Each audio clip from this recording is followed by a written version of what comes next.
Yardney here. And while I see a number of short-term challenges ahead for our property markets, I'm confident in the long term. And I'm optimistic for two reasons. While there are many factors that are going to continue the growth of well-located properties in Australia, there are two main factors. One is our increasing population growth, or to be fair, household formation. And the other is the wealth of our nation. We need the population, but we also need people who can afford to and are prepared to pay for property. And Australia's population is growing faster than any other developed country. It's a combination of natural population growth and immigration.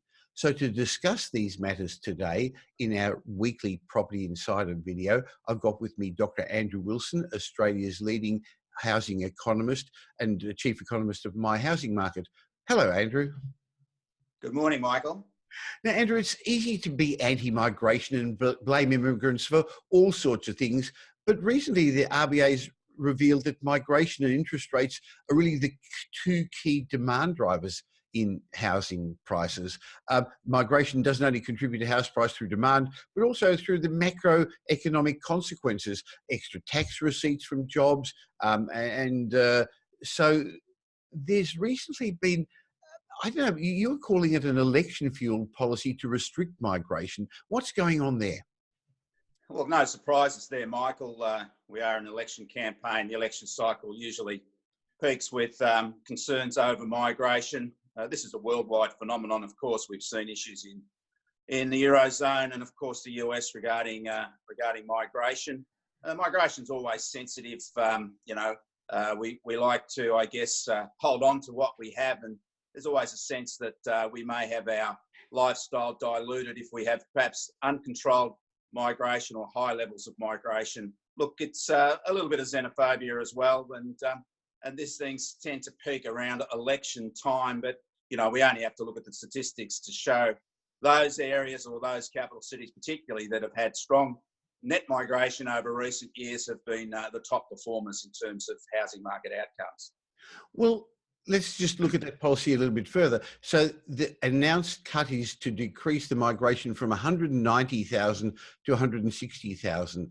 But the Federal Population Minister, Alan Tudge, actually, I've got his notes here, probably disappointed those who are against migration, because he said this is not often understood how migration actually helps budget revenue, how it actually gives people a better living standard. He says not only does population growth help the GDP growth, but it helps GDP per capita growth. It actually makes us wealthier. In fact, Treasury estimates that 20% of our per capita wealth generated over the last 40 years has been due to population factors, Andrew. Well, that's right, Michael. And as I said, the issues regarding the provision of infrastructure, whether we can cope with strong migration, is an aside from the actual process of generating economic energy. And there's no doubt that the return of the budget to a surplus has been almost certainly a product of near record levels of migration, net migration, over the past 2 or 3 years. That has, as you said, enabled higher tax receipts, very strong jobs growth, which of course has improved the budget position by increasing government revenue through PAYE tax earners. But, and that of course works its way right through the food chain. We've seen the tax cuts which have been generated from that budget surplus, and that works its way through the economy. And in a time when we have very low incomes growth, it can only be a positive going forward.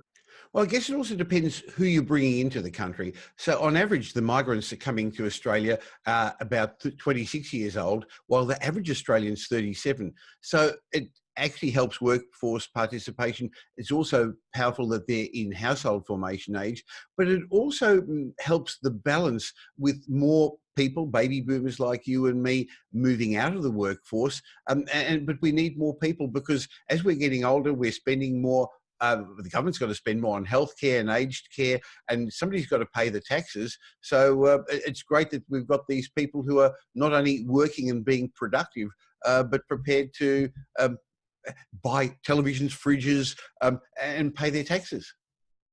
Well, look, high migration is here to stay in Australia, Michael. As I said, both major parties are committed to it. They realise the economic benefits. We do, of course, have to consider the level of infrastructure required to support high migration. There's no surprise that most migrants' destination is the big cities, particularly Melbourne and Sydney, where the job opportunities are there. Even though there's been some, talk as usual about having a process where migrants had to spend some time in regional areas to try to distribute the migrant cake a little bit more widely. I think that's always fraught with danger. It hasn't really worked in the past. You can't tell people to live permanently in a region. You can only give some sort of a sunset clause to those policies where you have to go to a certain area to come into Australia. I'm always reminded of the Adelaide experience when we talk about the regionalisation of migration. Adelaide, of course, if you wanted to come to Australia, you got extra points if you chose to live in certain regional areas, and Adelaide was one of those where you had an extra point which got you into Australia as a migrant. I think there was a 3-year period you had to remain in those regional areas. And in my many trips to Adelaide, I always was quite noted all the taxis in Adelaide. There's a lot of taxis, a lot of taxi drivers who don't make a lot of money. And I had conversations with those taxi drivers, and they all mostly informed me that this was really the only work they could find.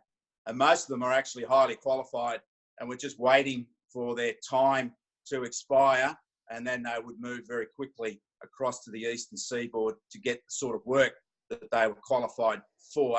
To me, that's just a sign that policies of trying to regionalise the migrant flow really don't achieve anything other than create a shorter-term disturbance in local markets which are targeted as migration premium areas.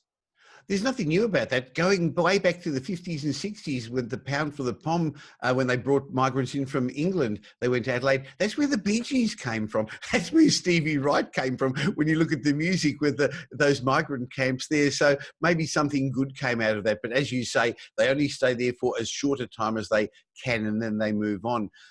If there is a change of government, what do you see the Labor Party's policy being? Look, as I said, Michael, there's no doubt the major parties are committed to maintain, higher levels of migration, high levels of migration.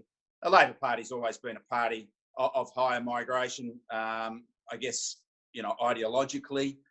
But as I said, I don't think there's going to be a lot of difference between the levels of migration between the two parties. If the Labor Party does win government, perhaps on a historical basis, you could mount an argument there'd be even higher levels of migration. But of course, the Labor Party is concerned about the number of jobs that are taken away from locals, from migrants. There's some issues over the 457 visas now, whether we should change that because the issues regarding costing local jobs. So look, it's I think at the end of the day, when these things balance out, the level of migration, even though it might tap backwards slightly, high levels of migration are here to stay.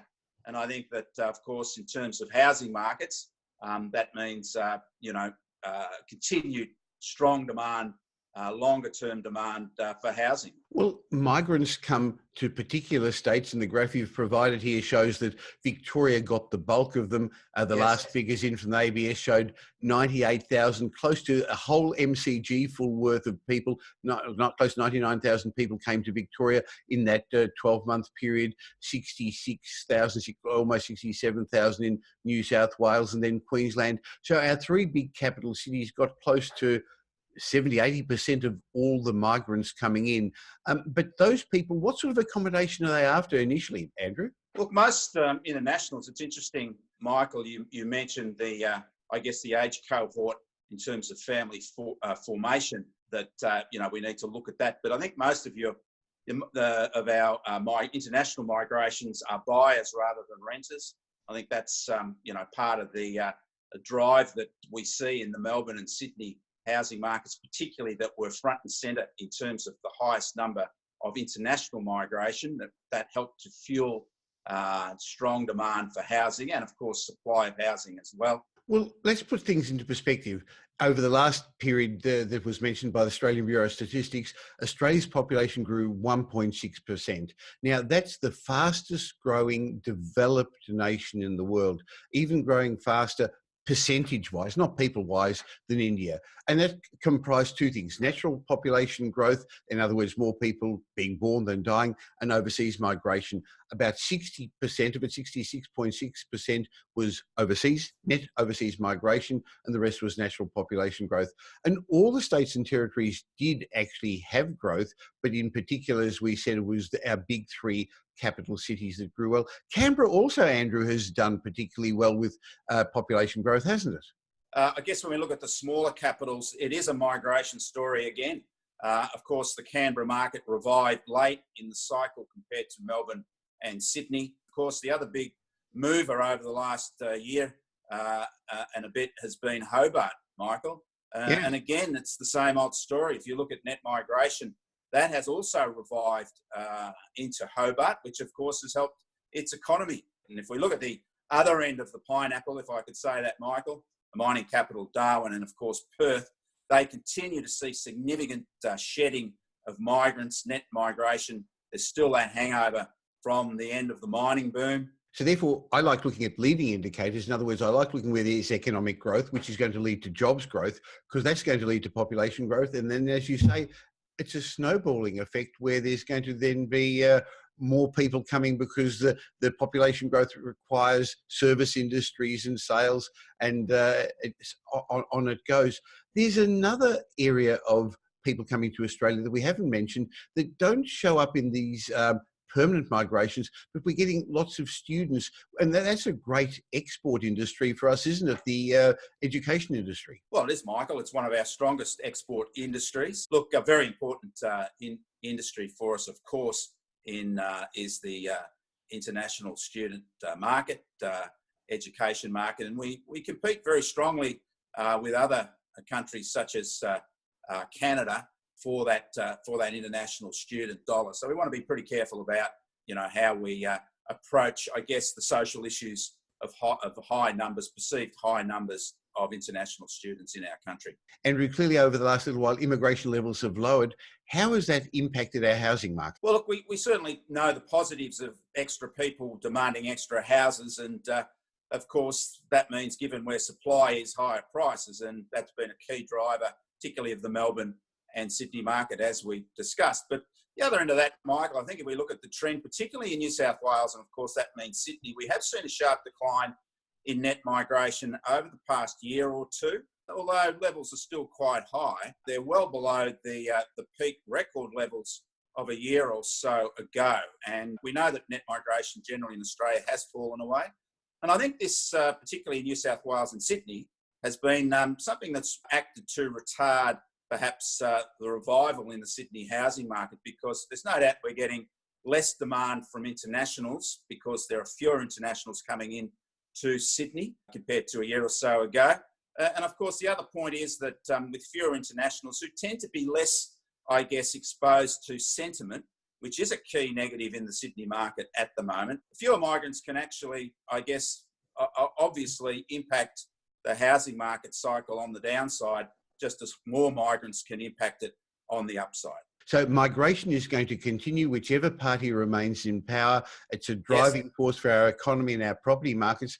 It will create issues. It will create social issues. It will create infrastructure issues. That's not the topic of today's chat, but maybe we should talk about some of the infrastructure issues coming on in another Property Insider chat, Andrew. So thank you very much for your time. Thank you, Michael.